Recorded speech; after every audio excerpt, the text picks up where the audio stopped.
Welcome back, and in our sports news, All Blacks coach Graham Henry opted to remain loyal to a solid core of players that have been together for at least 5 years when he named New Zealand's 30-man World Cup squad. Much of the squad had been signalled before New Zealand Rugby Union President Brian Williams read out the list of names in a televised media conference from Brisbane. The players now have to bear the burden of expectations from a rugby-mad nation.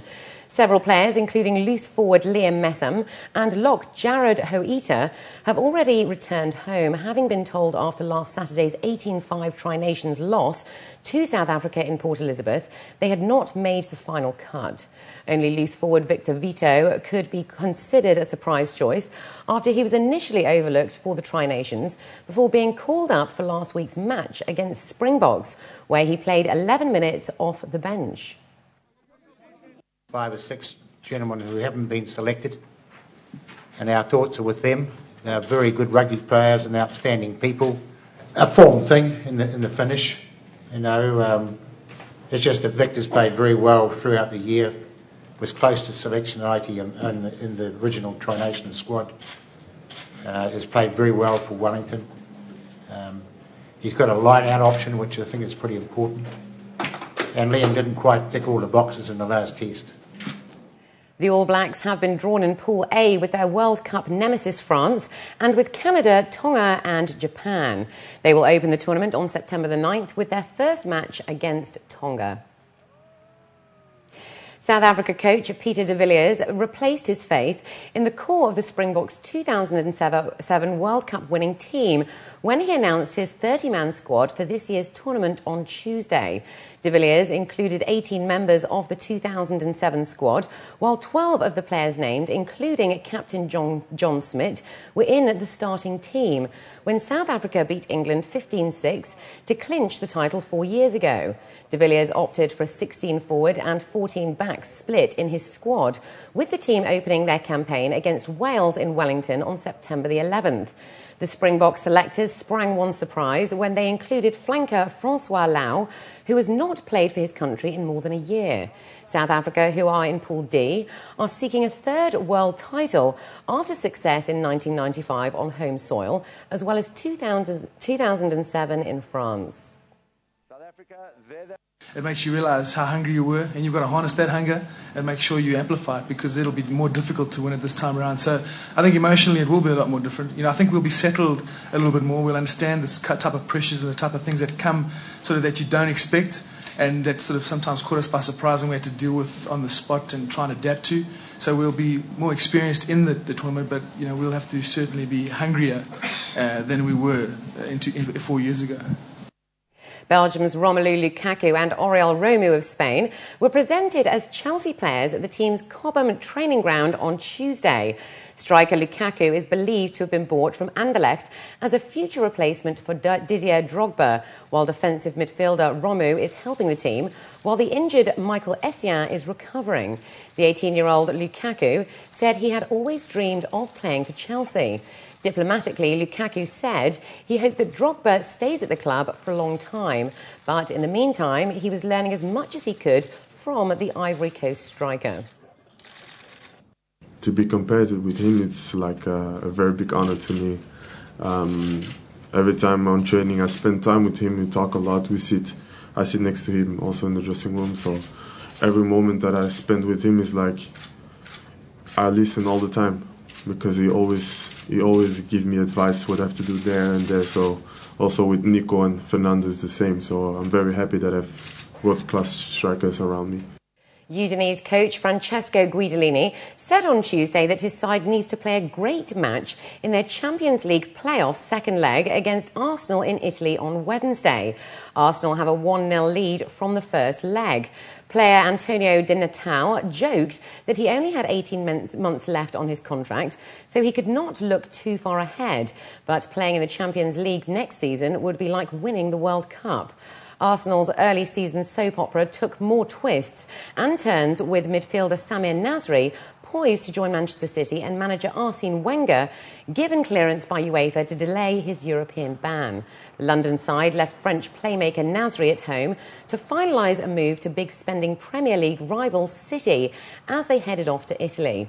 Arsenal will at least have Wenger sitting on the bench after European football governing body UEFA agreed not to suspend him until it had considered the club's appeal. There is, of course. I believe that life is made of that. When a big player leaves, there's an opportunity for somebody else to come in and show how good he is.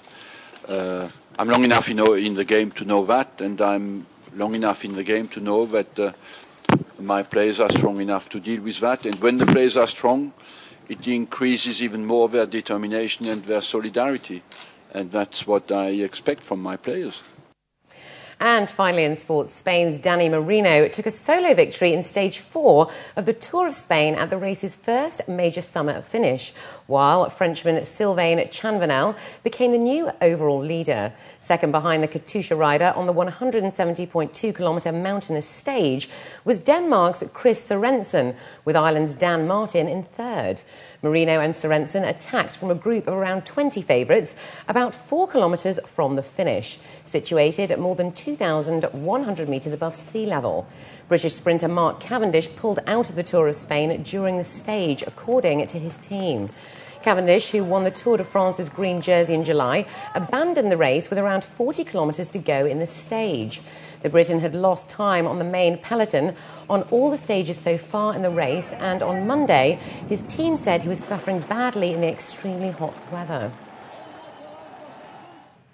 And finally, Dubai-based fashion designer Fern Onay is making waves with Jennifer Lopez, Katy Perry and other international celebrities.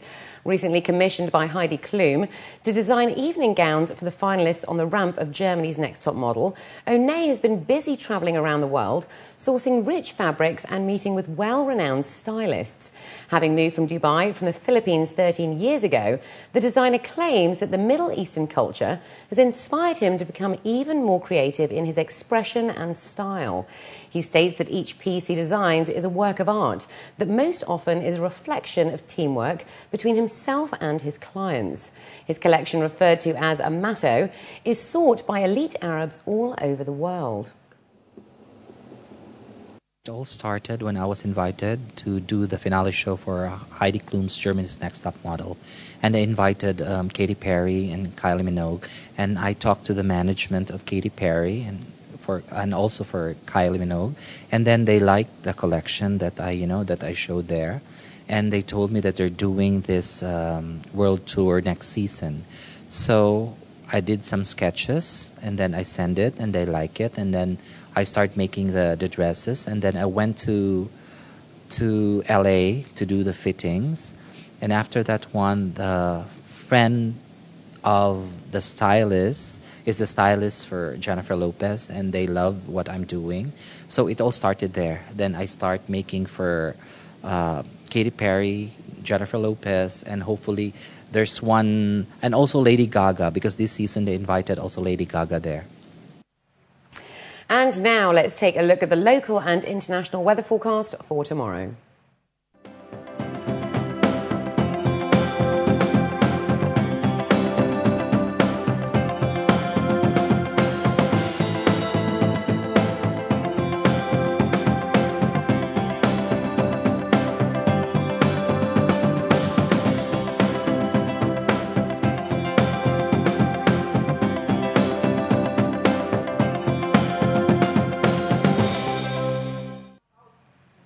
And before we head out, here are the top stories again. Ruler of Dubai to inaugurate the Green Line on September the 9th. World's largest bank, ICBC, looking at retail franchise in the UAE. And a rare earthquake rattles US East Coast.